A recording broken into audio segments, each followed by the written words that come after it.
Bueno, señores, es la 1:05 de la madrugada del 23 de mayo de 2021, que es día domingo. Y esa hora es en Madrid, en la longitud horaria que corresponde a Madrid. En el uso horario que corresponde a Madrid, que en realidad no es este, es el de Bruselas, pero bueno, lo han ensanchado, ¿no? Son las 1:05 de la madrugada. Según los que saben de eso, deberían ser las 2:30 de la noche. Si España estuviera en su uso horario, en el que le corresponde, digamos geográficamente, estrictamente geográficamente, serían las 2:30 de la noche. Pero es media hora más tarde, es la 1:00 porque el uso horario que tiene la hora de Bruselas, que es la sede de la Unión Europea, una de las sedes, la hora de Bruselas se tomó como hora central europea. Entonces ensancharon el uso horario que le corresponde a Bruselas para que agarrara Alemania, Francia, España, ¿no? Entonces artificialmente lo han ensanchado. Y entonces pasan cosas que, bueno, por ejemplo, en Madrid es la misma hora. O sea, aquí es la 1 de la mañana. Y en Roma también. Y en Berlín también. Y en París también. Una cosa totalmente absurda, ¿no? Cuando aquí, esto lo digo por un viaje a Roma, uno que hice en diciembre, no en marzo. Era diciembre, a ver si me acuerdo el año, de 2010, era diciembre de 2010, fui a pasar las Navidades y el fin de año a Roma, era diciembre de 2010, y en España, en Madrid, estaba anocheciendo, o sea, se iba la luz del sol, se iba a las 6 de la tarde, que en España eso es grave, porque esto no, bueno, el que ha vivido en 4 estaciones lo sabe. Aquí se iba la luz a las 6 de la tarde. Se hacía noche a las 6 de la tarde. Llegamos a Roma y, claro, la primera noche dormimos, fui con una amante, iba a decir con una amiga, bueno, no, era una amante, porque de amiga no tenía nada, maluca. Bueno, entonces, el primer día que pasamos en Roma ya después de dormir, a las 5 de la tarde se hace de noche, entonces yo veo que se va la luz del sol, miro la hora y son las 5 de la tarde. Claro, porque es que no puede, Madrid no puede tener la misma hora de Roma, estamos en longitudes distintas. Y Berlín, que está más allá, más hacia el este, ¿no? También tiene la misma hora, o sea, en Berlín entonces, en diciembre, anochecerá a las 4 de la tarde, se irá la luz del sol a las 4 de la tarde, ¿no? Por esta cosa de la Unión Europea de ensanchar el uso horario que corresponde a Bruselas. Ahora, es una imposición que no le ha hecho a todos los países europeos. Alemania, Italia, Francia, España, Bélgica y otros más han decidido hacerle caso a Bruselas, ¿no? Entonces el uso horario, mírenlo en un mapa ya más geográfico-político, tiene una forma rarísima, ¿por qué no? Pero por ejemplo Portugal, que está en la península ibérica, decidió no hacerle caso a Bruselas, y en Portugal, aquí es la 1:08 de la madrugada, pues en Portugal son las 12:38 de la madrugada. Media hora menos, porque Portugal no le hace caso a Bruselas. Y las Islas Canarias, que le pertenecen a España, ya, hombre, no se podía alargar el uso horario hasta las Canarias, ¿no? En las Canarias es la medianoche justamente, es una hora menos que en la península. De hecho, por eso el telediario siempre dice 3 de la tarde en la península, una hora menos en Canarias. 3 de la tarde en la península, una hora menos en Canarias. 11 de la noche en la península, una hora menos en Canarias. Tengo 16 años y pico escuchando eso.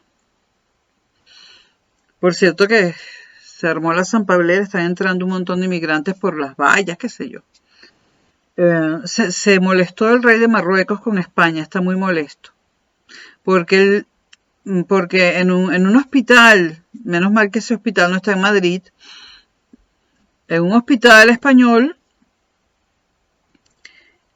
o en Cataluña, o en Navarra, o en Aragón, no me acuerdo en cuál, en un hospital español está enfermo de coronavirus un marroquí que el gobierno de Marruecos considera un asesino, un criminal, un delincuente. Y descubrieron que estaba, bueno, que estaba internado en un hospital español porque tiene coronavirus y está grave, ¿no? Entonces Marruecos apenas se enteró que estaba en un hospital español, pidió la extradición de este señor, a quien Marruecos declara, que Marruecos dice que es un delincuente y que es más que un delincuente. En Marruecos, yo escuché a la embajadora de Marruecos en España, echaba fuego por los ojos y por la boca y por todos lados, y decía, un criminal, un delincuente, un terrorista. España coge terroristas. Bueno, la embajadora de Marruecos en España está muy molesta, ¿no? Dice que ese señor que está en ese hospital es un delincuente de alto vuelo en Marruecos, ¿no? Lo llamó terrorista y palabras así fuertes, ¿no? Y bueno, la respuesta de España ha sido que, bueno, que en este momento no lo va a devolver porque está enfermo de gravedad y no lo va a sacar de un hospital porque está conectado a un respirador, ¿no? No lo va a matar para entregárselo a Marruecos, ¿no? Marruecos quiere que se lo entregue así, que le quiten el respirador y se los envíen y ellos se lo lleven a Marruecos, ¿no? España ha dicho que no. Pero parece ser que cuando se cure, España tampoco tiene pensado entregárselo a Marruecos. Ahora, es primera vez que oímos hablar de este hombre, de este marroquí, y no sabemos de qué crímenes lo acusan en Marruecos, porque la embajadora dijo pues, terrorista, criminal, asesino, pero no especificó, o sea, no dijo, este hombre puso una bomba en 2017 en no sé dónde o algo así, ¿no? No especificó cuáles eran los delitos, ¿no? Pero el gobierno español seguramente sí lo sabe, por supuesto que lo sabe, porque seguramente en la petición de extradición, pues Marruecos hizo un recuento bien detallado de los delitos que Marruecos le achaca a este señor, ¿no? Bueno, estoy de acuerdo con que no lo devuelvan mientras esté conectado al respirador. Matar no lo podemos matar. Está enfermo y bueno, España nunca devuelve gente enferma. No lo hace con nadie, de ninguna nacionalidad, de ninguna, absolutamente ninguna. Y no va a ser una excepción esta vez. España no devuelve gente que esté hospitalizada grave. Pueden mandarle todas las cartas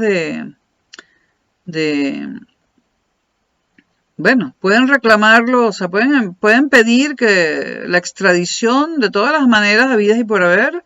España jamás devuelve a alguien que esté en grave estado de salud en un hospital. Pero me da la impresión de que cuando se cure España tampoco se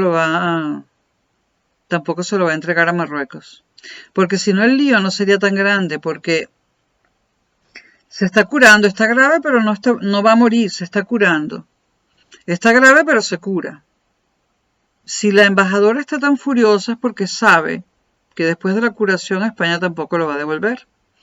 Y yo me pregunto, ¿España dándole asilo a un terrorista? Supuestamente los terroristas son más bien, bueno, sí, son de ahí. Bueno, no sé de qué va la cosa, ¿no? Lo vi hoy en las noticias, me llamó la atención. Me llamó la atención porque Marruecos y España se llevan muy bien, el rey de Marruecos es amigo del rey de España, aunque son de confesiones religiosas totalmente opuestas, y las relaciones diplomáticas entre Marruecos y España son excelentes.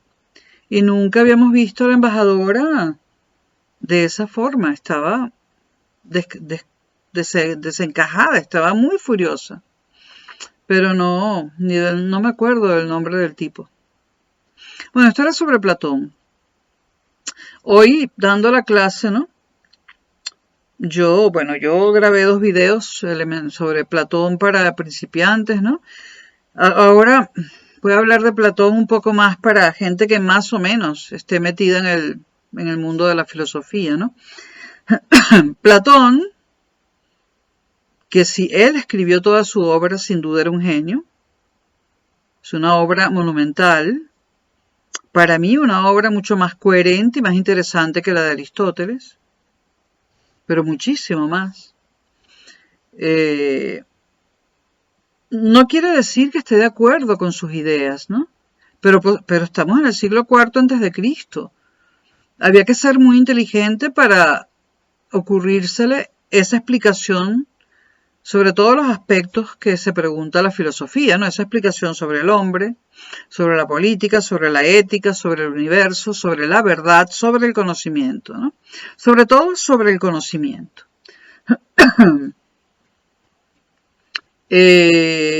Platón, ya yo creo que se los dije en Platón para principiantes, Platón consideraba que el hombre era cuerpo y alma, creo que se los expliqué en Platón para principiantes, si no me lo dicen en los comentarios. Y bueno, para Platón el cuerpo es la cárcel del alma y el alma está dividida en tres partes. Una de las partes está en la cabeza, según Platón, y es la parte racional. Hay una parte irascible que está en el corazón y una parte concupiscible que está en el vientre. Platón dice que aquellas personas en las que la parte racional, la que está en la cabeza, es la que domina, es más grande que las otras dos partes, es la que domina el alma, esas personas son las más inteligentes, son los niños de oro, y hay que educarlos para ser los filósofos, para que sean los filósofos y los gobernantes, que para Platón son sinónimos. Para Platón, los que deben gobernar son los gobernantes, son los filósofos, y en eso se basa la utopía platónica, ¿no? La utopía platónica que él desarrolla ampliamente en la República. Creo que ya les dije, si quieren leer un libro de Platón, uno solo, lean la República, porque hay más que política en la República, hay mucho. Yo me quedé, la República y el banquete. Entonces, para Platón, bueno, la gente nace y hay que detectar cuáles son las personas en las que predomina el alma racional y las otras dos almas, pero esas no las voy a tocar en este video. Cuando se encuentre a los niños en los que predomina el alma racional, estos son los más inteligentes y deben ser educados a lo largo de más de 50 años, o sea que si te mueres antes de los 50 no gobiernas. Deben ser educados y entrenados durante más de 50 años para ser los gobernantes o filósofos, que para Platón es sinónimo. Gobernantes y filósofos, gobernantes o filósofos, bueno, gobernantes / filósofos. Ahora, Platón es interesante en muchos aspectos, ¿no? Pero hay un aspecto en que es único. Han pasado 2400 años más o menos, una cosa así. Abuelo de pájaro, unos 2400 años. Sí. Platón es siglo IV antes de Cristo, ¿no? Bueno, han pasado unos 2400 años y no ha habido ningún otro filósofo que haya construido la política, su política, como la construyó Platón. Entonces, los grandes temas de la filosofía son el hombre, el universo, es decir, la ciencia, la física. En la ciencia metan toda, la física, la medicina, la química, las matemáticas, ¿no? Bueno, y el universo también métanlo en la ciencia. Bueno, el hombre, ciencia y universo es otro gran tema, el hombre es otro. Ética, la ética es un tema, la política, el conocimiento. Ahora, Platón está hablando del hombre cuando habla de cuerpo y alma, ¿no? Está en el tema del hombre. Dice que el alma se divide en tres partes. Les da una categoría, ¿no? Hay una parte superior, definitivamente, que es la racional. Él la considera superior porque es más inteligente. Hay una parte, la parte irascible, que es la inferior y le corresponde a los militares y guardianes. Él la considera la inferior. Y hay una parte que está en el medio, que es la concupiscible, que son los artesanos, agricultores, etcétera, comerciantes. Entonces, él hace una jerarquía. Abajo de la pirámide, los más brutos. Los del alma, aquellos en los que predomina el alma irascible. Y que serán los gobernantes y los militares. Y hay que cuidarse, dice Platón en la República, de que nunca jamás un militar llegue al poder político. Sería el desastre. Ya Platón lo decía. Hace 2400 años. Bueno, entonces, ellos son la base de la pirámide, son la clase social más baja, los gobernantes o militares. Luego la segunda clase social, la del medio, son comerciantes, artesanos, agricultores, etc. Y la clase social más alta, arriba, filósofos o gobernantes, donde domina la parte racional del alma. Se ha acusado a Platón de clasista, pero no en términos modernos, sino clasista en cuanto a la inteligencia, ¿no? Él establece 3 clases sociales y 3 ocupaciones para cada una de esas 3 clases sociales, 3 ocupaciones amplias, pero 3, porque digo amplias porque en la ocupación del medio, donde están los comerciantes, artesanos y agricultores, bueno, ahí hay mucha gente, ¿no? Porque es la gente que produce, ¿no?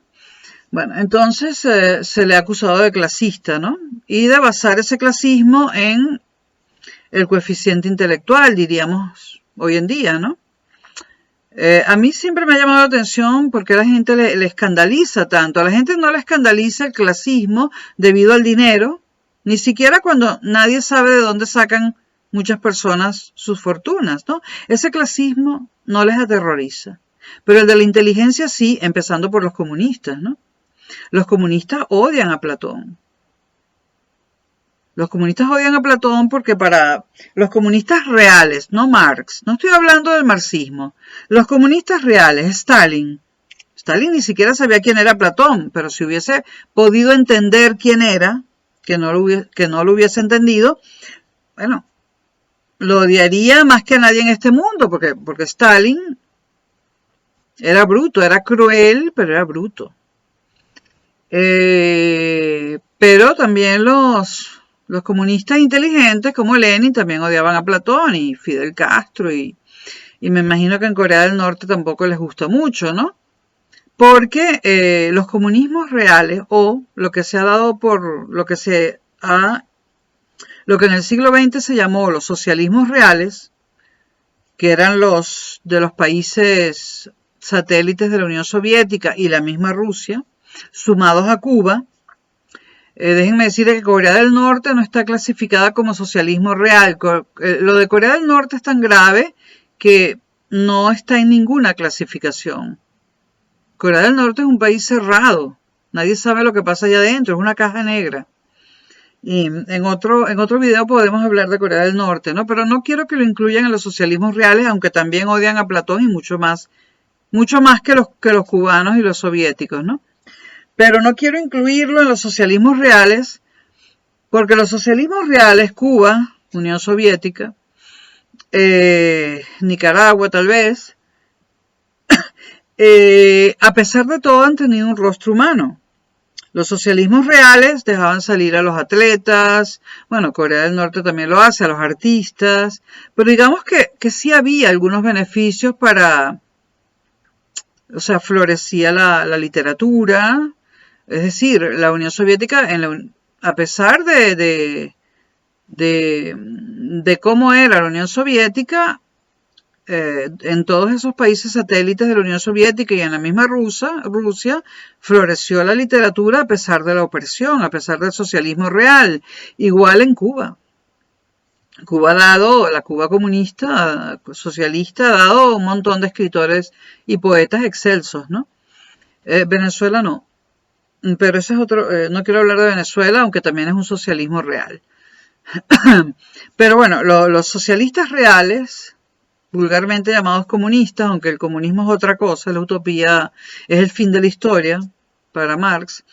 Los socialismos reales detestan a Platón porque creen que tampoco debe existir O sea, todos debemos tener la misma cantidad de dinero, es decir, el mismo sueldo. En Cuba, por ejemplo, son 20 pesos cubanos al mes, hagas lo que hagas. Médico, taxista, limpiador de un hotel, hagas lo que hagas, 20 pesos cubanos al mes, que equivalen a $20.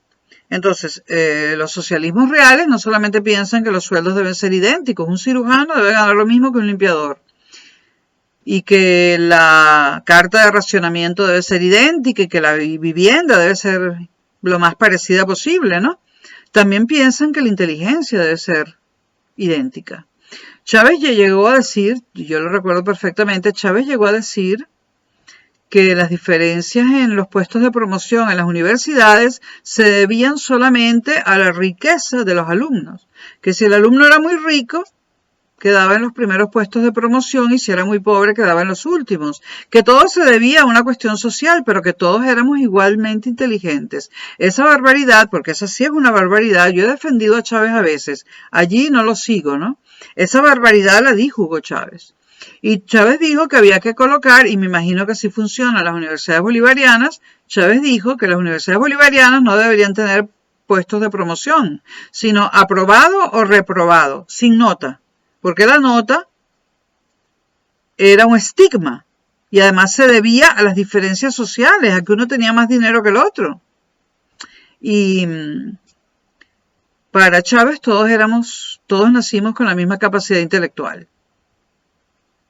Yo difiero de eso, difieren tanto los científicos teóricos, en ese caso yo, y los científicos prácticos, por ejemplo, los neurólogos. Los neurólogos y la gente que trabaja cortando rebanadas de cerebros para analizarlos, no está de acuerdo con que todos tenemos el mismo potencial intelectual. Sí, por supuesto que sí hay gente muy inteligente que no tiene acceso a la educación y no puede desarrollar su potencia, ¿no? Pero hay test de inteligencia hoy en día que se le pueden aplicar a personas de 10 años, por poner un ejemplo, un niño de 10 años de uno de los mejores colegios del país X y un niño de 10 años analfabeto. Hay test que se le pueden aplicar a ambos porque no necesitan saber leer y escribir. Y si se aplican ese tipo de test, el niño analfabeto puede obtener un coeficiente intelectual mucho más alto o más alto que el que está en un colegio excelente, ¿no? Y todo, bueno, esto lo ha desarrollado la psicología, sobre todo, no el psicoanálisis, la psicología.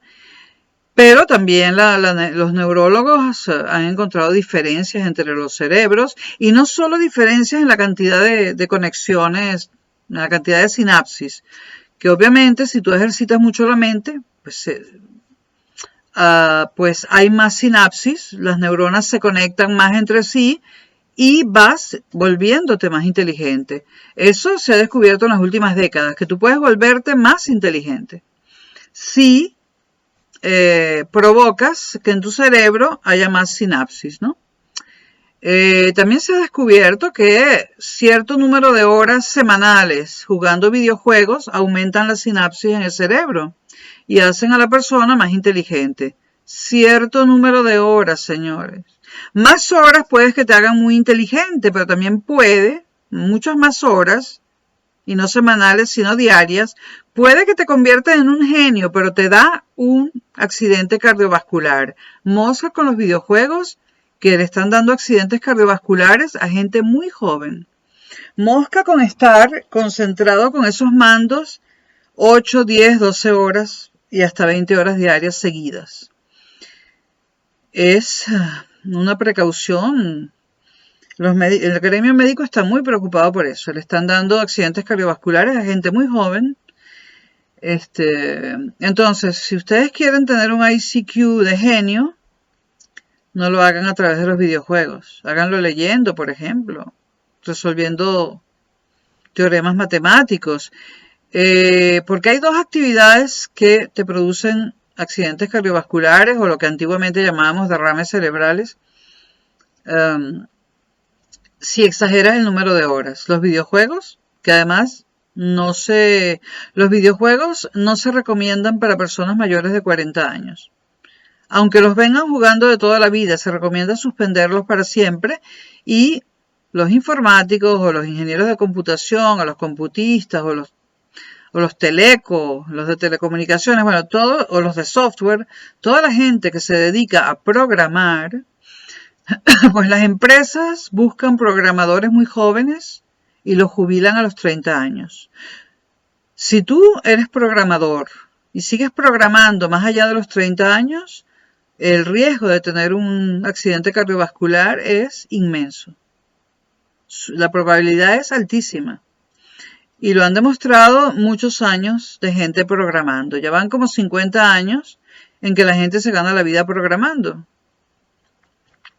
50, ¿sí? Y 40 fijo, ¿no? Entonces, por eso las empresas, cuando llegas a los 30 y eres un programador, un ingeniero de software, por ejemplo, te empiezan a entrenar en finanzas, o en mercadeo, o en marketing, o en publicidad, o en ventas, o en alguna otra área para aprovechar tu conocimiento del negocio, pero para sacarte de la programación y evitar que tengas un derrame cerebral, ¿no? Evidentemente, en Europa, si una empresa obliga a alguien a programar hasta los 40 porque es demasiado buen programador y le sale rentable, en Europa, si ese señor que está programando después de los 30 años de edad, 8 horas diarias, le da un ACV, en Europa hay consecuencias legales. En primer lugar, esa empresa tiene una multa y también, si el hombre muere, el responsable tiene un juicio por lo penal, ¿no? Entonces en Europa se cuidan mucho de no hacer esas cosas, de retirar a la persona del área de programación, porque en Europa sí funcionan los sistemas judiciales, ¿no? Y si una empresa, generalmente una multinacional, abusó de un programador y le produjo, aunque no intencionalmente, pero le dio un ACV o un ACV, como dicen aquí, pues hay consecuencias y el responsable de esa empresa puede terminar preso, ¿no?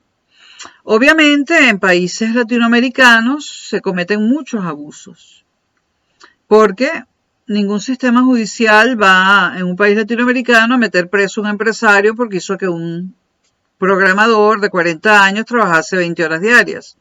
En Europa hay consecuencias legales para esas empresas y penales, cárcel. En América Latina lamentablemente no, y debería haberlas. Bueno, seguramente están sobre el papel, pero son letra muerta, como siempre en América Latina, ¿no? Y en Estados Unidos no sé cómo está la cosa. Debería estar como en Europa, pero quizás sea más laxo, pero debería estar como en Europa. Canadá y Australia seguramente sí están como en Europa. Y Nueva Zelanda son países que suelen cumplir ese tipo de reglamentos con respecto a la salud, ¿no? De los trabajadores de cualquier tipo. Trabajadores con el cerebro, con las manos, con lo que sea. Bueno, entonces, tanto la ciencia práctica, y mencioné a los neurólogos y a los biólogos que, no me acuerdo cuál es la especialización, los que examinan cerebros, ¿no? Microbiólogos. Bueno, los neurólogos, microbiólogos, investigadores científicos que abren las cabezas, sacan un cerebro y lo investigan. Bueno, tanto la ciencia basada en la experimentación, o sea, los conocimientos científicos obtenidos por la experimentación, neurólogos, microbiólogos, como los conocimientos científicos obtenidos teóricamente, solo con el uso de la razón, de la mente, ambos coinciden en que los seres humanos no nacen con el mismo potencial. No estoy diciendo la misma inteligencia, ni siquiera el mismo potencial. Es decir, que si todos tuviesen la misma oportunidad de estudiar en el mismo lugar, con los mismos creyones, el mismo sacapuntas, etcétera, etcétera, al pasar un año se verían las diferencias.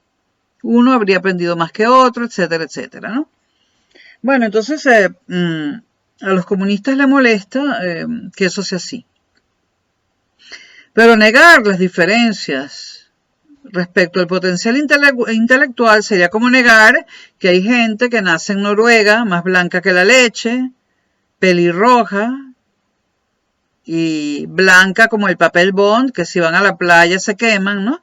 Y hay gente que nace en África, negra como el carbón. O sea, negar la diferencia de potencial intelectual sería como negar que hay vikingos, porque todavía por ahí, por esos países del norte, quedan vikingos como los de las películas. Bueno, que hay vikingos y que hay negros y marrones, ¿no? Los hay, los vemos, ¿no? Los hemos visto.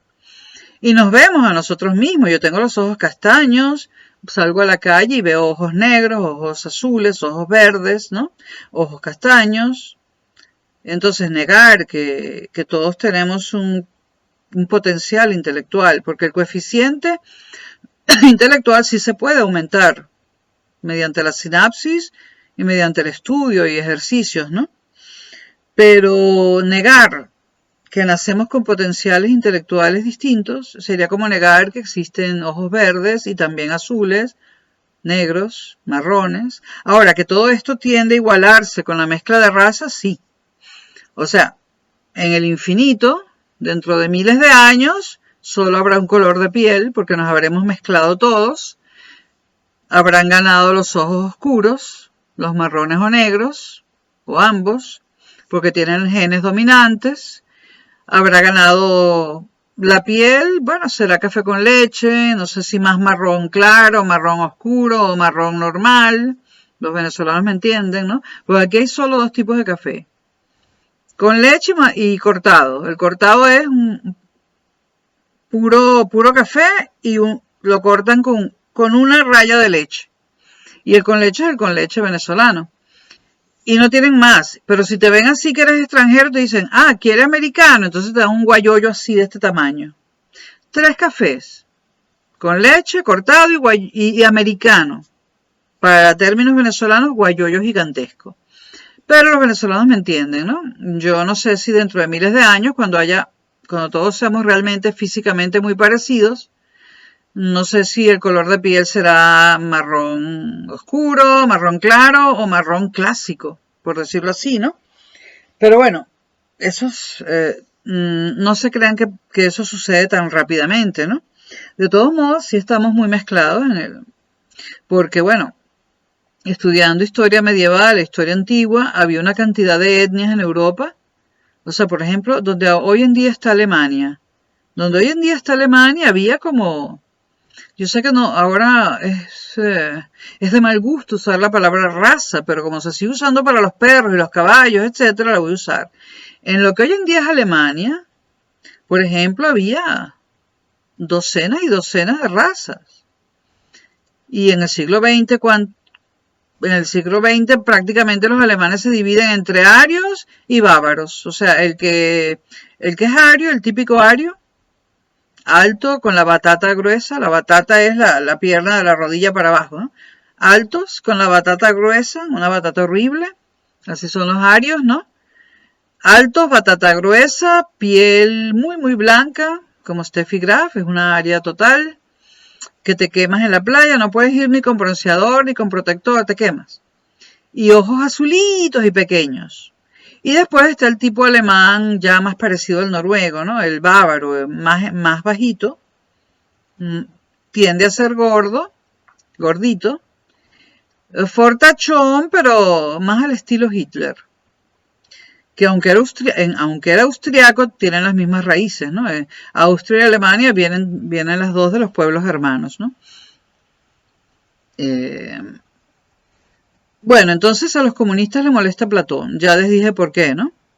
En Corea del Norte, pero claro, les molesta, pero bueno, pero no creo que los soviéticos mandasen a los más inteligentes a la muerte, ¿no? Más bien los utilizaban para cosas como la energía nuclear, etcétera, ¿no?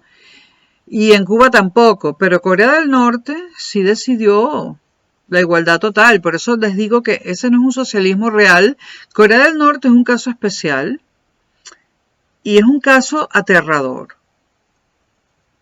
O sea, Cuba es un paraíso comparado con Corea del Norte. La Alemania comunista, un paraíso. Ahí se crió Merkel y Angela Merkel es normal.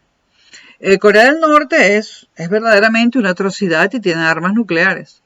En Corea del Norte, Pol Pot, que fue el que inauguró la saga esta que ha terminado con Kim Jong-un 2, o el bichito este que gobierna ahora Corea del Norte, ¿no?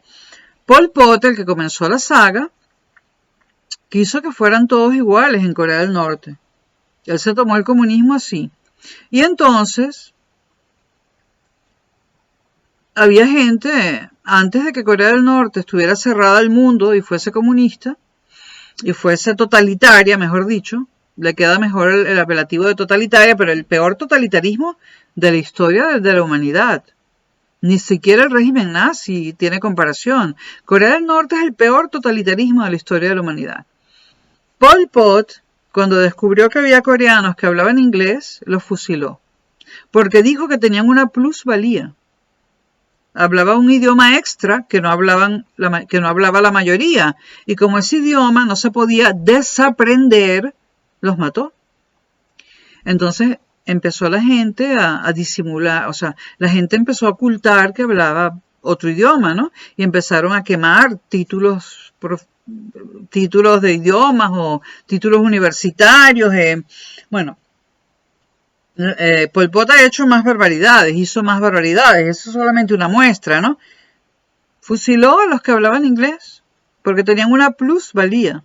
Eso sí que es malinterpretar a Marx, y es terrorífico, y el que gobierna ahora Corea del Norte es descendiente de ese, ¿no?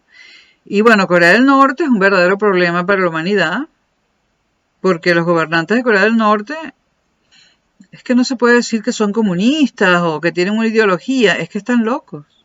Los gobernantes de Corea del Norte para mí no son, es que yo no los veo como seres humanos. Yo no veo a ese señor que aparece en la tele, que yo cuando tomó el poder lo llamaba el adolescente que gobernaba Corea del Norte. Ya no es adolescente, ahora es un hombre joven, pero no adolescente. Bueno, yo creo que están completamente locos. Me parece terrorífico, ni en la peor pesadilla cinematográfica se pudo haber inventado una cosa como lo que hay en Corea del Norte. Y aquí pasan reportajes y los apartamentos son todos iguales y tienen la foto del fundador de la saga, del abuelo, del padre y del hijo de el que gobierna, ¿no? Todos tienen las obras completas de Mao Zedong en una repisa que tiene que estar justo en el medio de la sala. Todo está decorado en crema y rojo, un rojo paliducho horrible. Todos tienen el mismo sofá. O sea, no es que se parezca el mobiliario, es que es idéntico. O sea, han construido los edificios idénticos, uno al lado del otro, al lado del otro. Un edificio es el clon del otro, idénticos. El mismo sofá, la misma mesa, la misma cama, el mismo colchón, idéntico. En Corea del Norte no puede haber ninguna diferencia, ni tampoco de conocimientos. Es una cosa aterradora, y esa cosa aterradora tiene armas nucleares. La esperanza del mundo es que la China logre de alguna manera, no es que queramos que la China nos domine, pero lo va a hacer, pero está un poco menos loca, ¿no? No quise decir las obras de Mao Zedong. Las obras del fundador de la saga de Corea del Norte. Mao Zedong es el chino.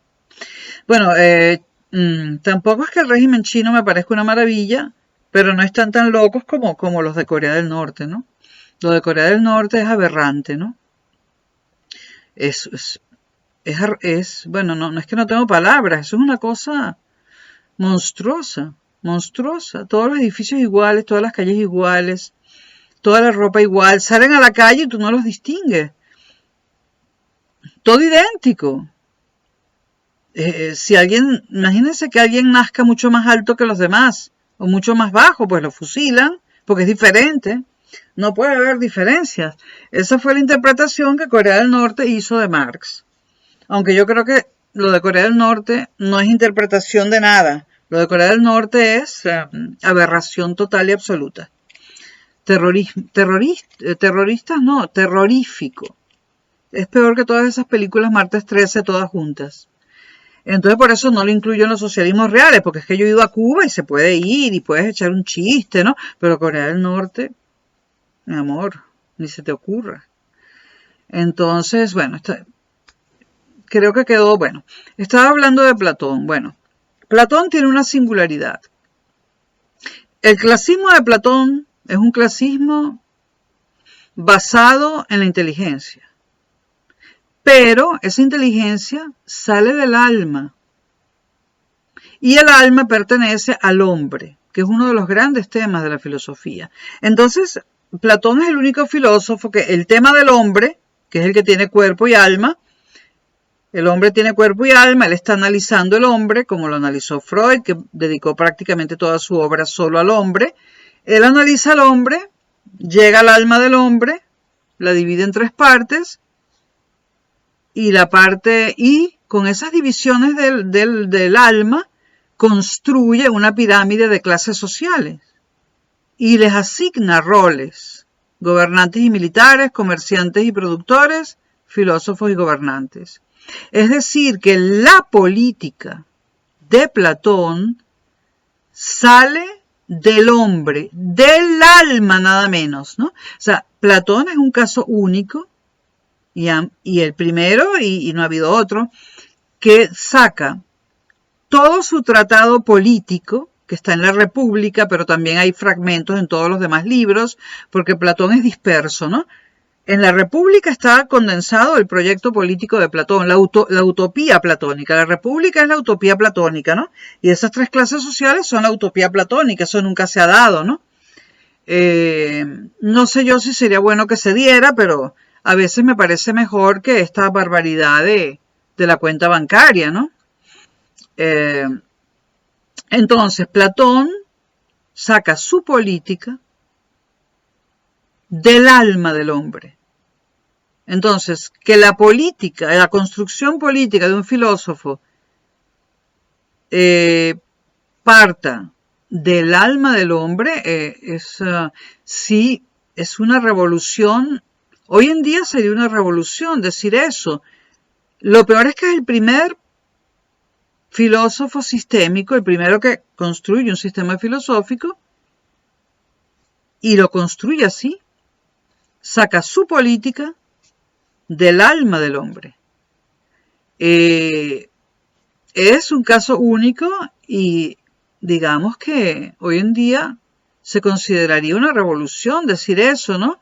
Pero como él lo dijo primero, bueno, pero es muy interesante esto. Toda la política de Platón, repito, la saca de una parte del alma del hombre, sobre todo de la parte racional.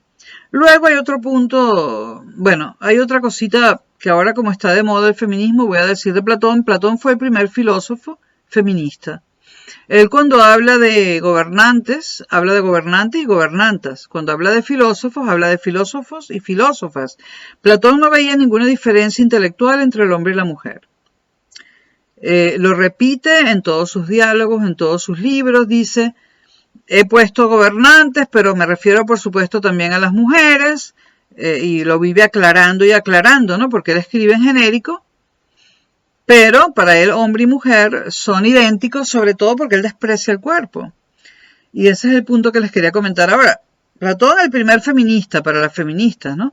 Realmente no era un feminista, sino que al despreciar el cuerpo, al agarrar el cuerpo y decir el cuerpo no vale nada, lo tiro, y quedarte solo con el alma, ya no hay diferencia entre hombre y mujer. Aunque hay gente que dice que hay un alma femenina y un alma masculina, pero vamos a dejar eso, lo empezó a decir Jung, pero para mí Jung fue un charlatán. Yo considero a Jung un charlatán. Entonces, para Platón no hay diferencia entre hombre y mujer, porque para Platón el cuerpo no vale nada. El alma es lo único que vale. Y del alma saca la política, saca la ética y lo saca todo. Y el conocimiento lo saca del alma. Dice que solo la razón pura del alma que está aquí, el alma racional, puede generar conocimientos. Ningún conocimiento, dice Platón, se puede obtener de los sentidos. Por ejemplo, si yo digo, está empezando a hacer frío, no me puedo fiar de eso. Eso no salió del alma racional, que hoy en día nosotros diríamos del cerebro. No, ha salido de una sensación de mi piel. Eso no es válido para Platón. Platón anula los sentidos.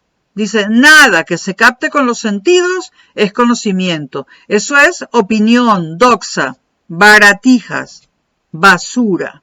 Entonces Platón condena los sentidos. Al condenar los sentidos se deshace del cuerpo humano y solo se concentra en la mente, que para él era la parte racional del alma. Entonces, esto es muy interesante, ¿no? Sobre Platón, bueno, casi todos los filósofos tienen que tocar a Platón. Kant, por ejemplo, el último filósofo de la Edad Moderna y para muchos el primero de la Edad Contemporánea, a mí me da igual dónde lo quieran poner, me huele más a moderno, pero tiene algo de contemporáneo. Bueno, Kant, por ejemplo, critica fuertemente a Platón, porque Kant es el primero que dice que los conocimientos vienen de dos vías, de la razón pura y de los sentidos. Y ya vamos a explicar cómo vienen de los sentidos, ¿no? Entonces, Kant, en su crítica de la razón pura, ¿a quién critica? ¿Quién es la razón pura? La razón pura en filosofía es sinónimo de Platón. En su crítica de la razón pura, Kant critica a Platón, porque Platón desprecia la mitad del conocimiento, o mejor dicho, una de las dos fuentes del conocimiento, que son los sentidos. La crítica de la razón pura de Kant es contra Platón. Y cuando Kant dice razón pura, habla de Platón y de la parte racional del alma que señala Platón. Después tenemos, anterior a Kant, Hume.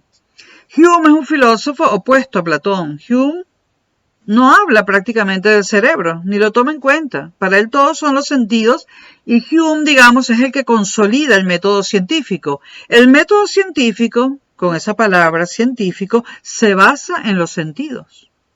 ¿En qué consiste el método científico? Vamos a recordarlo, casi todo el mundo lo ve en secundaria. El método científico consiste en, primero, diseño un experimento. Segundo, repito ese mismo experimento bajo las mismas condiciones n veces. Es decir, lo repito la mayor cantidad de veces posible. Infinitas veces. Infinito no existe, pero bueno, ese número de veces que tú repites el experimento depende del presupuesto que tenga la universidad o el laboratorio o el gobierno que esté financiando ese experimento, ¿no? Cuantas más veces, mejor. N debe tender a infinito, pues obviamente no podemos hacerlo infinitas veces. Método científico, paso 1, diseño un experimento. Paso 2, paso 2, lo pongo en práctica. N veces. Paso 3, y en paso 2 lo pongo en práctica N veces y anoto el resultado, lo voy anotando. Paso 3, los resultados son todos iguales en los N experimentos. Si la respuesta es sí, estamos frente a una verdad absoluta, un conocimiento, que para Platón solamente puede venir de aquí. Sin embargo, lo hemos obtenido de un experimento. Y si no, si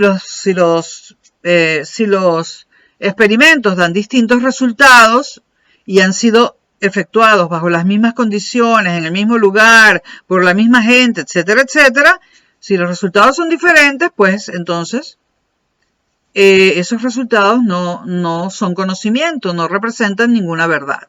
Para hablar de un experimento que se hizo hace muchos años, muy común, vamos a recordar la gravedad de la Tierra.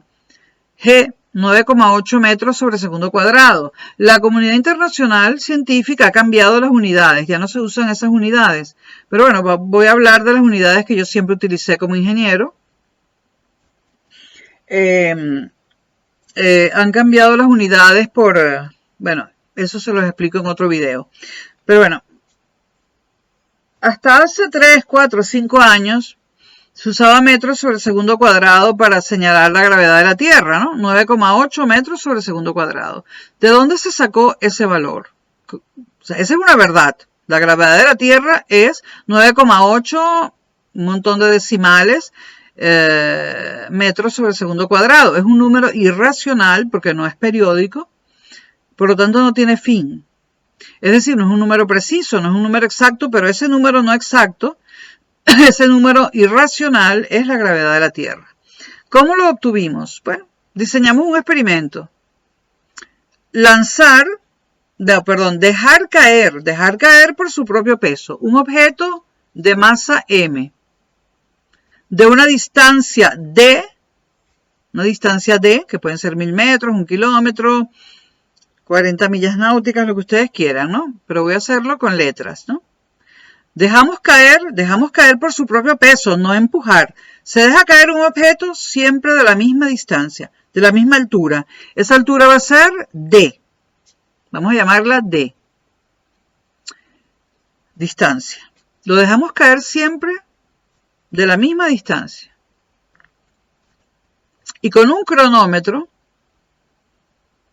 siempre el mismo cronómetro o el mismo método de medición del tiempo que tengamos. En aquella época se hacía por relojes solares, ¿no? Siempre con el mismo método de cronometraje, anotamos cuánto tiempo tarda en llegar al piso. Entonces tenemos dos datos, ¿no? La distancia de la cual cayó y el tiempo que tardó en llegar al piso. Repetimos eso n veces y anotamos el tiempo. Y ¿no? La distancia fija porque la hemos puesto nosotras. Anotamos el tiempo.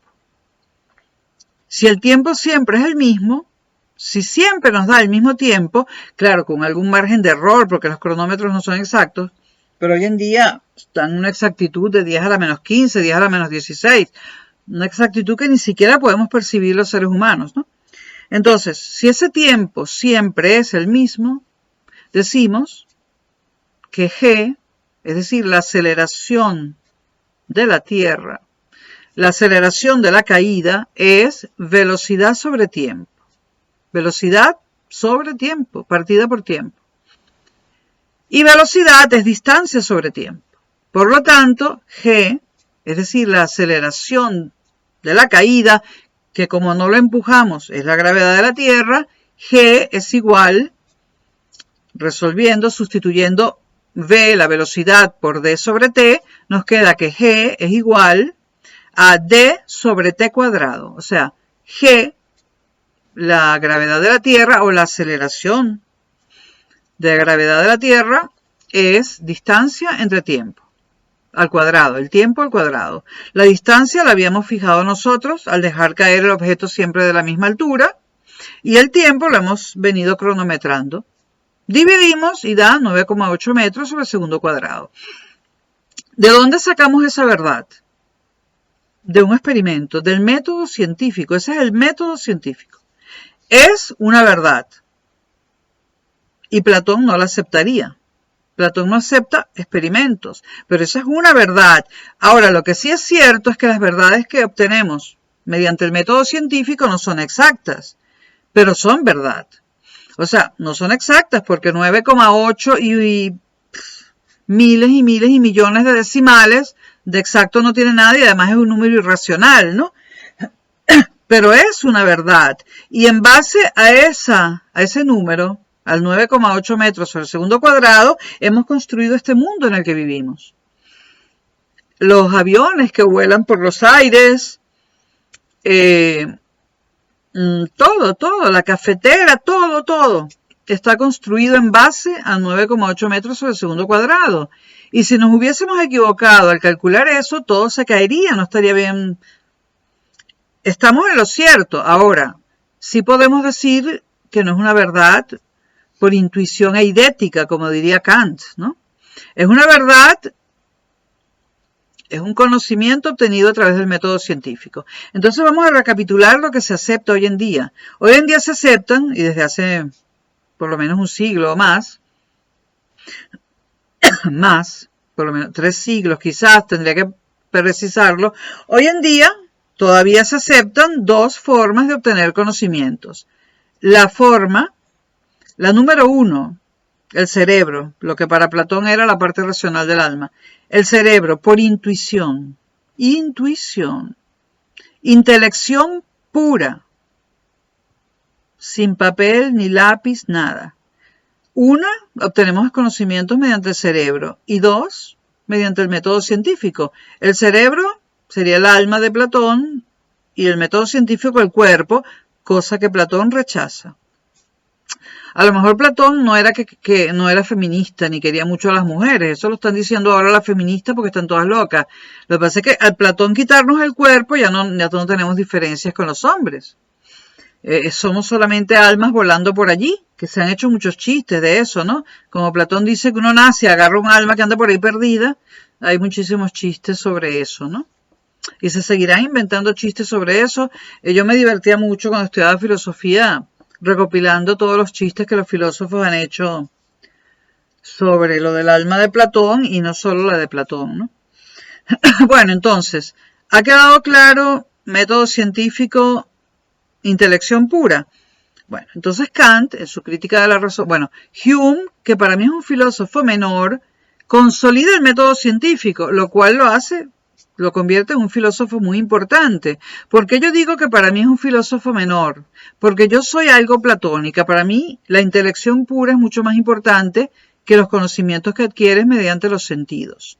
Ojo, estoy hablando de conocimientos, no de sentimientos. No confundan, ¿no? Los sentidos para mí son básicos, son lo más importante en mi vida. O sea, yo amo con los sentidos. O sea, yo hago el amor físicamente. Yo tengo orgasmos con los sentidos, no con el cerebro. O sea, no confundan los sentimientos con los pensamientos. Entonces, yo soy en cuestión de conocimientos, por ejemplo, el de la gravedad de la Tierra, yo soy mucho más platónica que apegada al método científico, porque a mí, de cierta forma, ese 9,8 infinitos decimales me molesta un poco. A mí me gustan las cosas exactas, ¿no? Pero eso no quiere decir que lo que acabo de decir no sea cierto. Hay dos formas de obtener conocimientos.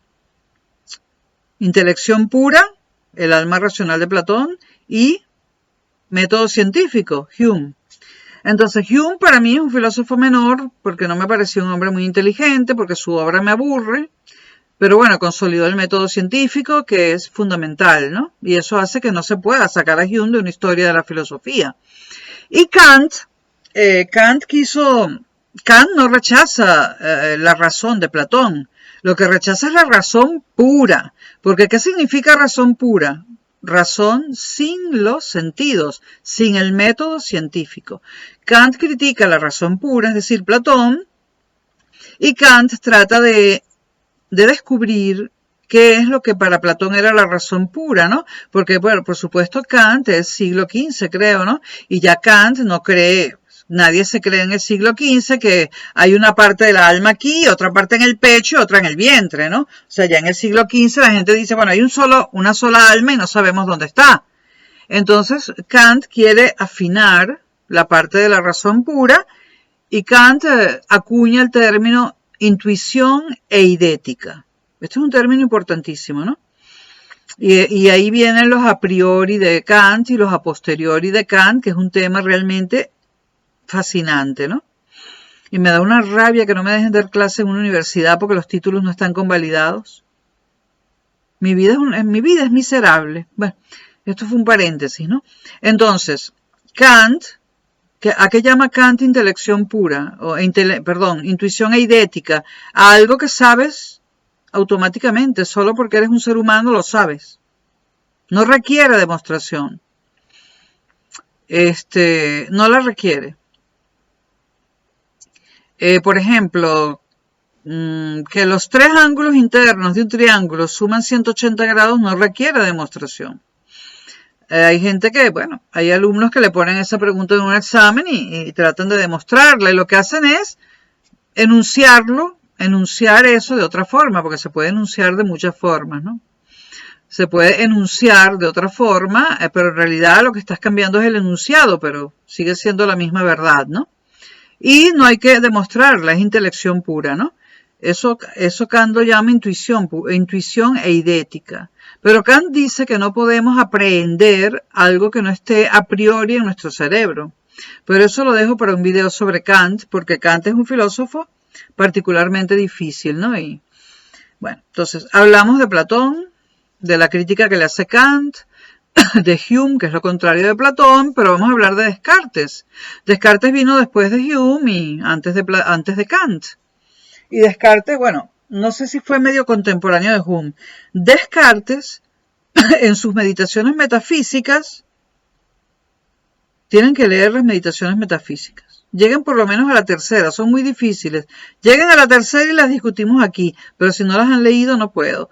En libro de bolsillo, colección austral, 10 euros. Alianza Editorial también lo debe tener en libro de bolsillo.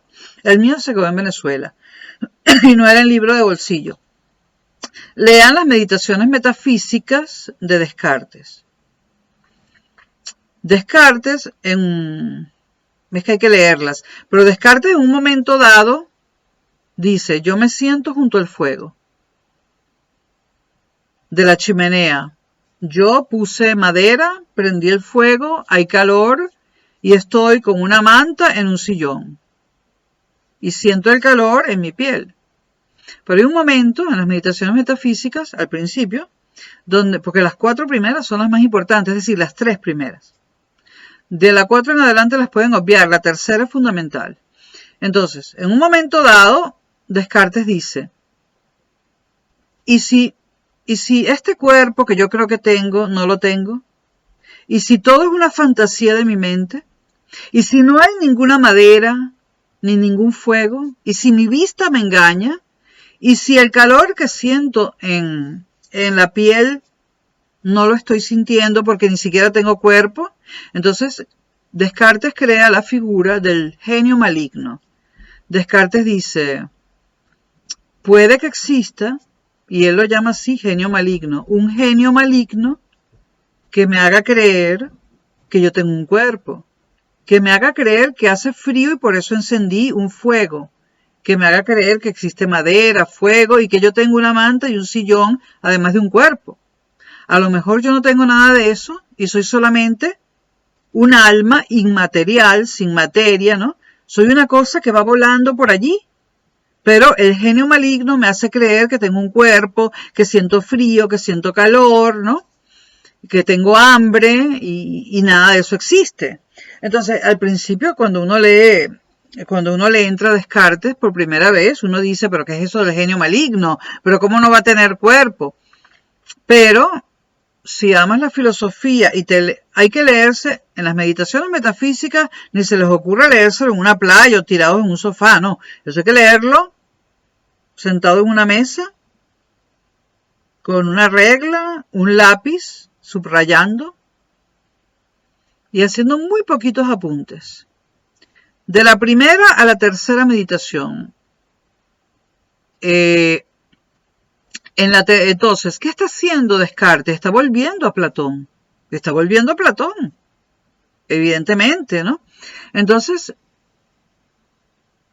él, bueno, luego, después de eso, escribe el discurso del método. O sea, él primero aplica un método, que es el de la duda razonable, y después escribe el libro sobre el método que aplicó. O sea, que no hay que leerse el discurso del método porque lo escribió a posteriori, luego de haber aplicado el método intuitivamente, ¿no? Entonces, ese libro hay que saltárselo y no vale nada. A lo mejor, o sea, ni siquiera recomiendan leerlo los filósofos. Él lo hizo por pedagogía, escribir el método, ¿no? Bueno, el método es el de la duda razonable, ¿no? Tú dudas de algo, por ejemplo, dudo de que tengo un cuerpo. Y luego tienes que demostrar que tu duda está equivocada. Entonces, eso es lo que hace entre la primera, segunda y tercera meditación. En la tercera meditación, aplicando el método de la duda razonable, es decir, dudar de todo, pero primero dudas de una cosa cada vez. Dudas de esto. Le haces ciertas pruebas y al final decides si la duda es válida o no. Entonces, en la tercera meditación, Descartes dice, pero Descartes fue el primer filósofo que no escribió en latín, sino en francés antiguo. Pero hubo una cosa que sí escribió en latín, que fue En la tercera meditación viene la famosa frase cogito ergo sum. Pienso, luego existo, que está mal traducida. Porque el latín no tiene tantas palabras como el castellano, que viene del latín. En latín, cogito significa todos los verbos que afectan al hombre. O sea, si tú querías decir pienso, decías cogito. Si tú querías decir siento, decías cogito. Si tú querías decir presumo, decías cogito. Si tú querías decir analizo, decías cogito. Si tú querías decir sueño, decías cogito.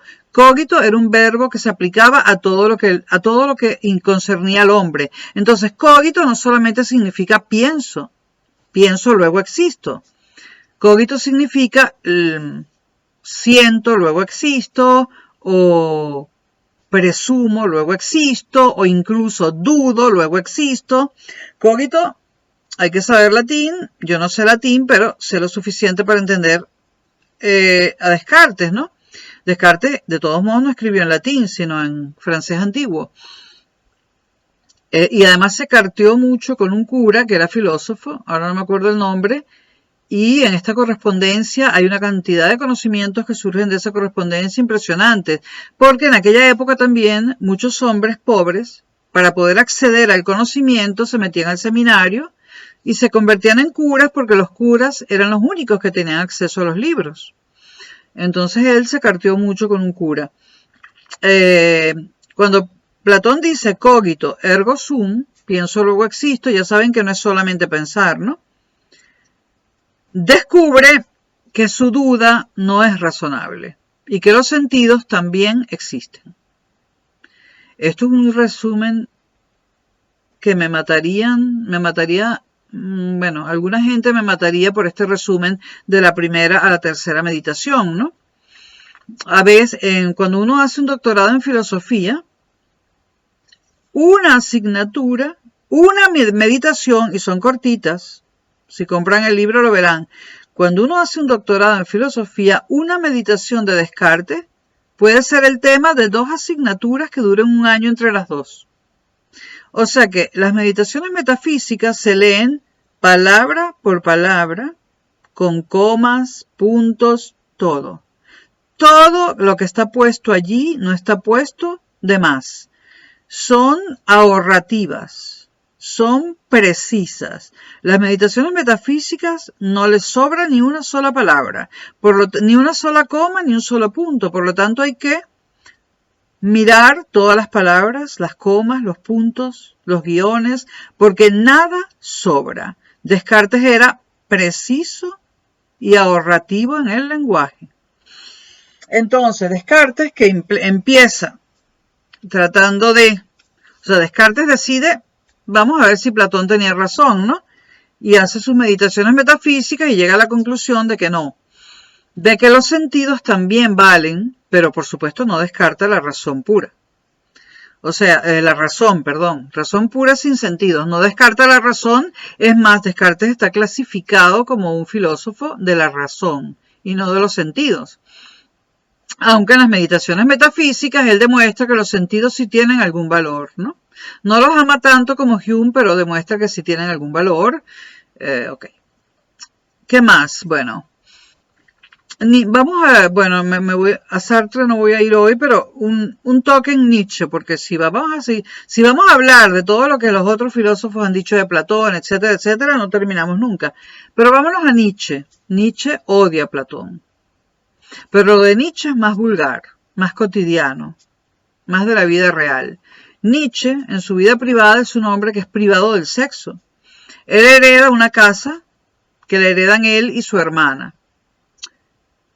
Él era un atormentado desde niño. De hecho, bueno, hay una biografía muy buena de Nietzsche. Se llama, creo que se llama simplemente Nietzsche. Y el autor es Rüdiger Safransky. Yo la tenía en Venezuela. Rüdiger Safransky, que por cierto logré conocerlo en Madrid. Vino a dar una conferencia a Madrid y lo conocí. He leído muchísimos libros de Rüdiger Safransky. Rüdiger Safransky es un filósofo alemán que todavía está vivo. Un filósofo postmoderno que ha escrito no solamente una biografía de Nietzsche, sino también una de Heidegger. La de Heidegger se llama Heidegger, un maestro de Alemania. Es excelente, excelente. Yo la recomiendo, esa sí la pueden leer en una butaca y la de Nietzsche también, aunque yo las dos las leí en un escritorio. Yo hay cosas que leo en escritorios, la filosofía y todo lo que es ciencia, ¿no? Para la literatura sí me estiro en el sillón, pero no leo en la cama. Yo no soy de las personas que leen en la cama, no puedo, porque no estoy cómoda y yo necesito sumergirme prácticamente de cabeza en el libro, ¿no? No puedo estar tan cómoda como acostada en una cama porque me pierdo algo. Entonces yo leo un sillón y si es física o ciencia, en una mesa con hojas blancas, regla y lápiz para poder borrar.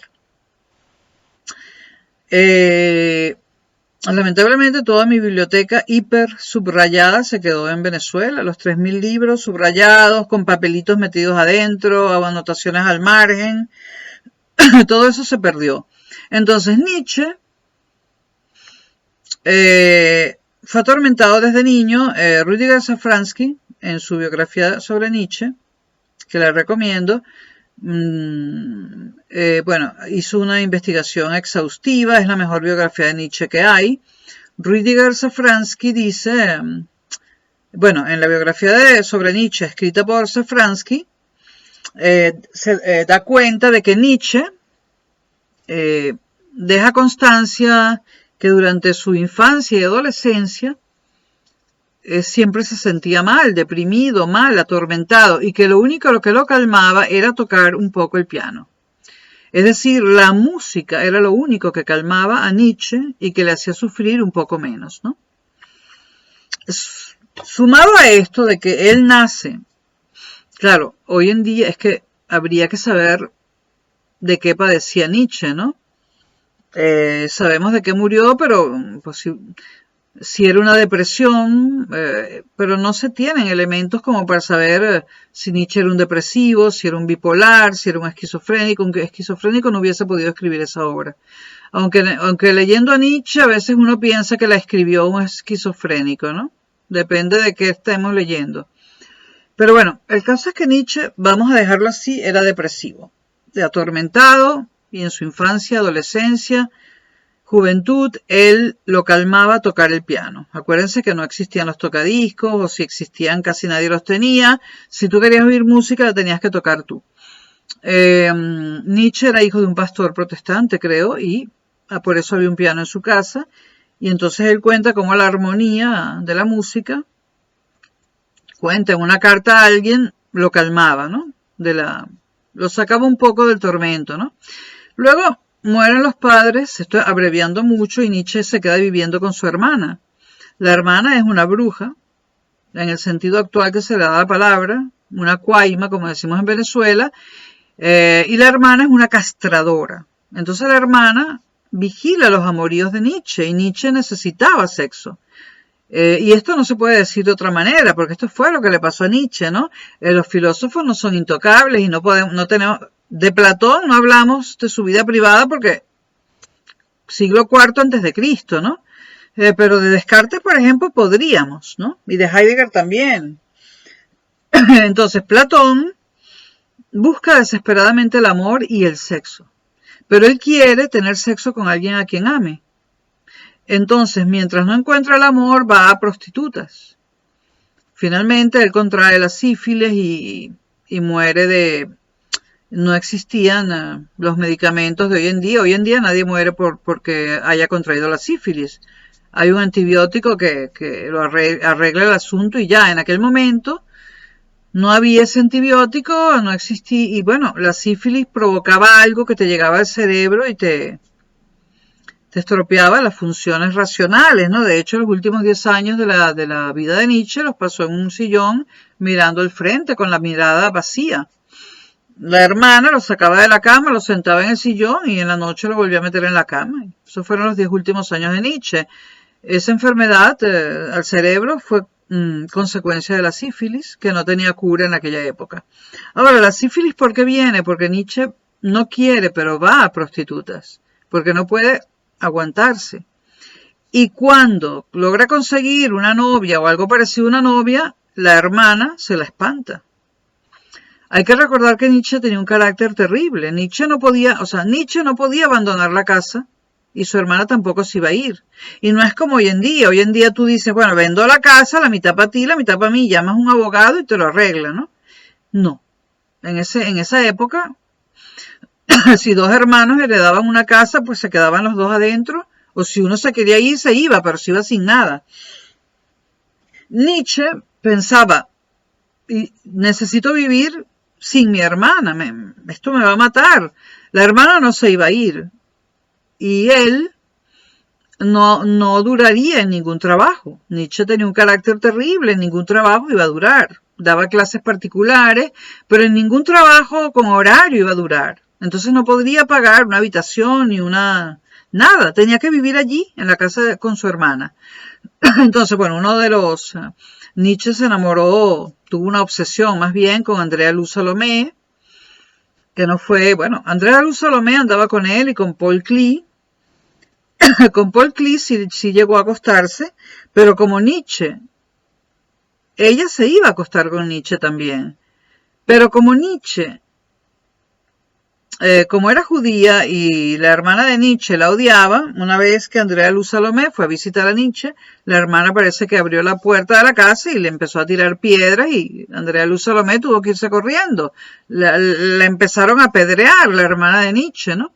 Entonces Nietzsche, al ver que su hermana impedía que él tuviera una relación normal, empezando por una amistad con Andrea Luz Salomé, se iba desesperando porque la hermana le estropeaba todos los encuentros con Andrea Luz Salomé. Y Andrea Luz Salomé era una mujer muy libre que le decía a Nietzsche, ¿no?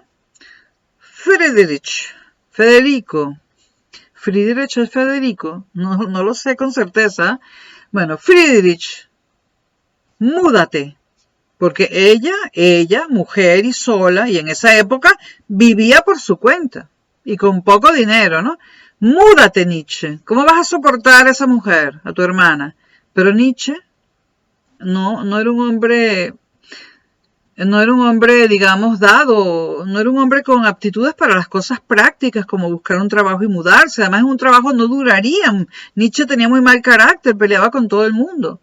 Entonces, Andrea Luz Salomé se cansó de ese hombre que se dejaba castrar por su hermana. Y entonces las apetencias sexuales de Nietzsche se convirtieron en una obsesión.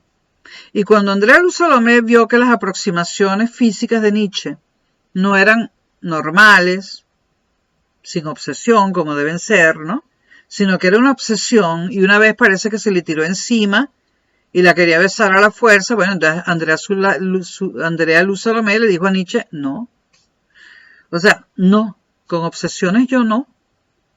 Y esa obsesión es culpa tuya porque no te deshaces de tu hermana y no te tienes por qué deshacer de ella. Vete, eres libre, vete. Pero Nietzsche no sabía ser libre. No supo ser libre y eso le costó carísimo, ¿no? Porque aunque Nietzsche es uno de los filósofos más leídos del mundo, de la historia de la filosofía, aunque la juventud siempre cae rendida ante Nietzsche tal vez fue uno de los filósofos, yo creo que el más atormentado y el que tuvo una vida más terrible. No sé si Kierkegaard también tuvo una vida muy terrible, Søren Kierkegaard, ¿no? Pero no sé quién habrá tenido una vida peor, si Kierkegaard o Nietzsche. El tormento de Kierkegaard era más bien existencial, el de Nietzsche era existencial, pero tenía que ver con su vida cotidiana, con la hermana y con unos deseos sexuales que lo atormentaban y que tenía que calmar con prostitutas, ¿no? Y que terminaron causándole una sífilis que lo mató 10 años después, ¿no? Cuando Nietzsche queda con ya el cerebro que no le sirve para nada, en la silla, pues Hitler se había hecho con el poder en Alemania y la hermana de Nietzsche, y ya Hitler, bueno, ya Nietzsche había publicado todos sus libros, ya no escribía, pero estaba publicado el superhombre, el Übermensch, que Übermensch para mí no es, superhombre no es una traducción válida de Übermensch, no lo es. Pero este no es un video sobre Nietzsche, este era un video sobre Platón, ¿no? Y estamos en Platón, aunque ustedes no lo crean, ¿no? Entonces, el Übermensch, el superhombre, ya lo había escrito Nietzsche. Yo voy a seguir diciendo Übermensch porque superhombre en inglés es Superman. Y eso es, esa traducción es culpa de España. Aquí se tradujo al español por primera vez Nietzsche con un término totalmente equivocado, ¿no? Porque Übermensch, primero que Über es por encima de, y Mensch no es hombre, es gente. Pero bueno, dejemos lo de la traducción y hablemos del superhombre, ¿no? ¿Qué remedio con la traducción española?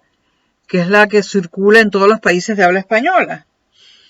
Porque nadie se atreve a cambiar el término superhombre porque ha quedado fijado, pero es una traducción pésima del alemán al español. Pero es que ustedes saben que los españoles tienen problemas con dos cosas, ¿no? Con las matemáticas y con los idiomas. No, y no es un chiste, es verdad, yo lo he constatado aquí, pero como yo soy hija de españoles y no tengo problema con ninguna de las dos cosas, soy políglota y además soy profesora de matemáticas e ingeniero, yo me he dado cuenta que el problema de España no es una cuestión del cerebro de los españoles, que además sería absurdo de hablar del cerebro de los españoles, porque los españoles son mestizos. España es el país más mestizo de Europa, entonces no pueden tener cerebros iguales. El problema, me he dado yo cuenta después de vivir aquí más de 16 años, el problema no es con el cerebro de los españoles, el problema es el sistema educativo. Yo que doy clases de matemáticas, he logrado que alumnos que sacaban, saben que aquí la nota máxima es 10, yo he logrado que alumnos que no pasaban de un 2 o un 3, hayan sacado un 8 o un 9 y sorprendido a sus profesores. Y es que el método que enseñan aquí para estudiar, el método de enseñanza de las matemáticas en España, tanto en secundaria como el bachillerato, es horroroso. Es horroroso. Por ejemplo, y no solo el de matemáticas. Yo tengo aquí un libro de bachillerato de filosofía, ¿no? Esto lo compré por Amazon porque está como, aquí solamente venden los libros escolares de septiembre, ¿no? Bueno, este libro lo he estado leyendo y esto es un horror. ¿Cómo se les ocurre escribir la historia de la filosofía así? Entonces ponen, agarra, y el libro es de McGraw-Hill, pero un encargo que España le hizo a McGraw-Hill bajo los términos españoles, ¿no? Entonces España le dice, entonces el libro te dice, coja un papel, dóblelo, luego corte una esquina, tal cual. Y ahora esto es Platón. Pero ¿qué hacen las manualidades en un libro de filosofía? Es que los españoles, bueno. Y además aquí no se da Sartre. No se da Sartre ni en bachillerato ni en los primeros cursos universitarios. Tienes que hacer posgrado para ver a Sartre. Porque España rechaza a Sartre porque tiene un problema de inferioridad intelectual con Francia.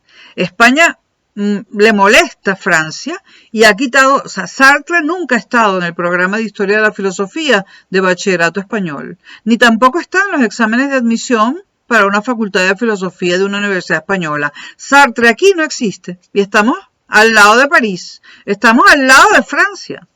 En cambio, aquí meten de contrabando a Ortega y Gasset, que de filósofo no tiene nada, y a María Zambrano, eso sí que es verdad, mira, Ortega y Gasset, me lo puedo calar y decir que es el peor filósofo de la historia. Pero María Zambrano, filósofa, por favor, españoles, saquen a esos dos de la historia de la filosofía y metan a Sartre.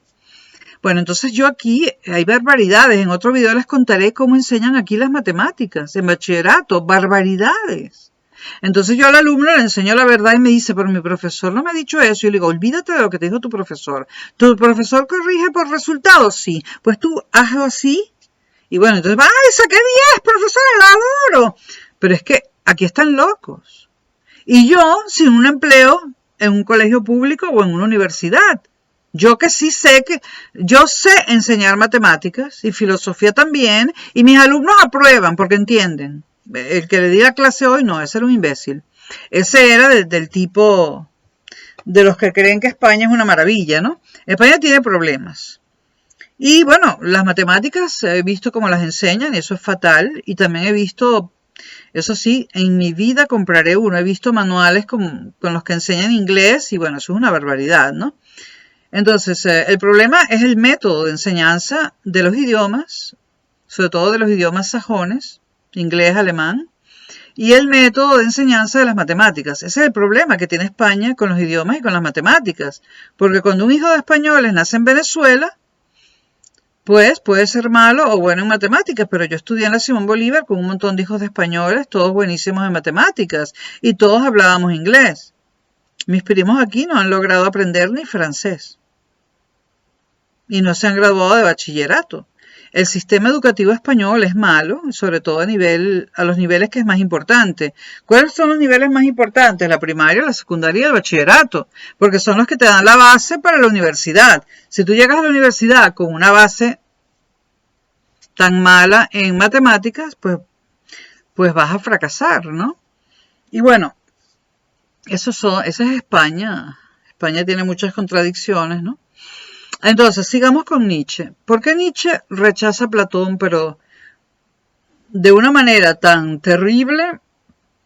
Bueno, empezando que Nietzsche en su tesis de doctorado, bueno, Nietzsche no se acuesta con Andrea Luz Salomé, no logra conocer ninguna otra mujer y ya saben cómo terminó, ¿no? Bueno, cuando Nietzsche está ahí en el sillón, ya jodido, la hermana, además de coño de madre, porque es que no hay otra palabra, era ambiciosa. Dinero, poder, le gustaban.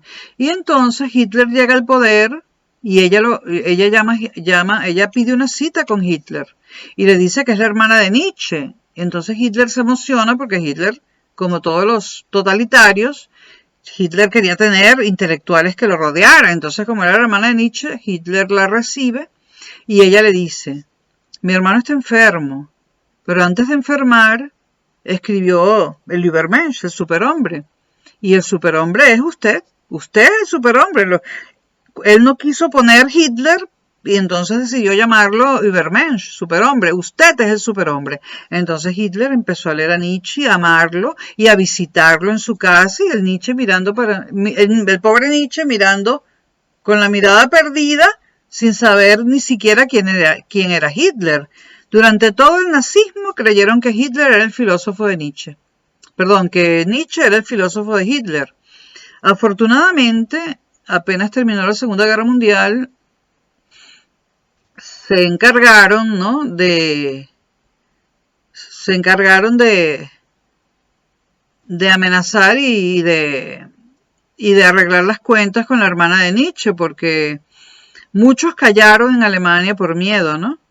Pero en Alemania todo el mundo toda la gente medio culta tenía un sentimiento de odio terrible hacia la hermana de Nietzsche, porque ellos sabían que Nietzsche no se refería a Hitler con el superhombre. Nietzsche ni siquiera se fijó en Hitler. Mientras Hitler ascendía, mientras Hitler fue cabo en la Primera Guerra Mundial y en la entreguerras, empezó a dar mítines en Múnich o München, Nietzsche ni se molestaba en pensar en política. Nietzsche no pensaba en política. Entonces ni habrá sabido quién era Hitler, ni que llegó al poder, ni nada de nada, y la hermana rayando a Nietzsche, ¿no? Bueno, entonces, volviendo a Platón, porque hablé de Nietzsche por Platón, ¿qué era lo que le molestaba? Bueno, Nietzsche, su tesis doctoral, El nacimiento de la tragedia, es un homenaje a la filosofía griega y al teatro griego. Pero Nietzsche más adelante, esa era su tesis doctoral. Las tesis tienen que ser bajo ciertas normas o no te las aprueban, ¿no? Pero Nietzsche después arremete terriblemente contra Platón, porque Nietzsche siente que Platón le arrebata el cuerpo, ¿no? Y es con el cuerpo, es el cuerpo. O sea, Nietzsche intelectualmente tenía todo lo que quería, tenía a su disposición su propia mente, que era lo más poderoso que tenía, y tenía las bibliotecas y los libros, ¿no? Y podía pensar, o sea, la parte del alma, en términos platónicos, o sea, la razón, en la razón Nietzsche no tenía obstáculos. Él tenía su mente, podía pensar, él tenía libros, él podía escribir, ¿no? Pero lo que no le permitía la vida lo que no le permitía a la vida disfrutar, o mejor dicho, explotar, él pudo explotar su mente, pero no podía hacerlo con su cuerpo, ¿no? Y él, el problema de Nietzsche era con el sexo, ¿no? O sea, Platón prohíbe el cuerpo y a Nietzsche, la hermana, prácticamente, por decirlo así, le prohíbe el amor físico. Porque Nietzsche tuvo sexo con putas, pero ese no es amor físico. El amor físico lo tienes con un amante, no con una puta. Entonces, a Nietzsche, su situación familiar, personal, de alguna manera, y su carácter, que no hay que dejar de lado su carácter, ¿no? Y su debilidad, ese hecho de no poder irse de esa casa y vivir de lo que fuera. Mire, Cioran, que murió hace poco, Cioran murió como a los 100 años de edad y vivió toda su vida en París, en una habitación de estudiante de la Sorbona. Y como era Cioran, lo dejaron pagando allí lo que pagan los estudiantes de la Sorbona. Y Cioran murió con casi 100 años de edad comiendo todos los días en el comedor popular de la Sorbona. Cioran tampoco quería trabajar, tampoco se llevaba bien con la gente, pero encontró una solución. Preguntó, ¿puedo alquilar esta habitación de la Sorbona para siempre? Si la paga. Y bueno, si pagaba el almuerzo de la Sorbona, que sería, no sé, ¿cuánto sería ahora? 2 euros, 1 euro el día, no sé, 1 euro. Bueno, comió Cioran comió en un comedor universitario hasta que se murió, con casi 100 años. Y en una pequeña habitación con una cama simple y una mesa de noche. Pero era libre. Él podía caminar por París, él iba donde quería, él se podía acostar con quien quisiera y tenía una habitación y tenía comida. Y la sanidad pública francesa, o sea, claro, es otra época, ¿no? Pero Nietzsche pudo haber hecho un esfuerzo porque en la época de Nietzsche mucha gente, no necesariamente intelectuales, mucha gente que se llevaba mal con su familia, pues se iba. Y se buscaba la vida en otra parte, ¿no? No te vas a quedar con una hermana castradora loca allí, ¿no? Yo me iría inmediatamente, ¿no? Entonces, para Nietzsche, como Platón se deshace del cuerpo, para Nietzsche eso terminó siendo una afrenta y los últimos libros de Nietzsche sí que pueden haber estado influidos por esta enfermedad que le causó la sífilis y que llegó al cerebro, ¿no? Puede haber algunas... No todo lo que escribió Nietzsche es... no todo lo que escribió Nietzsche es inteligible, ¿no? Algunas cosas son medio locas, ¿no? Pero hay que tomar en cuenta que Nietzsche sí se volvió loco a causa de la sífilis y algunos de sus escritos pues están teñidos de esa locura, ¿no? Entonces Nietzsche al final, cuando escribió sus últimas cosas, arremetió contra Platón porque le dio por pensar que Platón, al prohibir el cuerpo, le estaba prohibiendo a él el amor físico, ¿no? Y este fue el problema de Nietzsche con Platón. Pero no solamente Nietzsche tuvo problemas con Platón, ya dijimos que Kant también, Hume, Descartes también, en cierto modo, porque quiso probar si lo de Platón era verdad o no. Y bueno, casi todos los filósofos han hablado de Platón. Y bueno, esto iba a durar como 20 minutos y llegó 1 hora y media, ¿no? Pero bueno, yo de este tema me puse a hablar con la coreana y lástima que se le acabó la hora porque ella parece muy receptiva, pero tiene 18 años. Yo no sé si entendió todo lo que yo le estaba diciendo, porque yo le tenía que explicar Platón para principiantes y me emocioné y me fui con Nietzsche, después le hablé de Angela Merkel y la coreana lo que hacía era reírse en la clase online, ¿no? Y como ella es bajita, yo le veo a ella me ve a mí completa en la cámara y yo le veo a ella esta parte de esto. Le veo la frente, ¿no? Y de vez en cuando le digo, ¿estás ahí? Y ella sube una mano, porque es muy bajita, me dijo. Entonces yo no le he visto la cara completa, pero sí, en el WhatsApp tiene la cara completa. Pero me da mucha risa que en el ordenador él ya dice que es que la pantalla está arriba con la cámara y el teclado está muy abajo, entonces ella me mira así hacia arriba y la veo así, le veo la mitad de los ojos y la frente, ¿no? Espero que haya entendido algo, ¿no? Bueno, entonces este es Platón, no sé cómo llamar este video. Platón, ¿cómo lo llamamos? Lo voy a dejar en stand-by. Mientras lo subo, pienso el nombre. 2:39 de la mañana, señores, del domingo 23 de mayo de 2021. Madrid, España. Hora central europea. Gracias por soportarme si llegaron hasta este momento. Voy a decir un color. Azul. Es más, voy a decir... No. Déjame... Estoy pensando en Goya. Amarillo de Cádiz.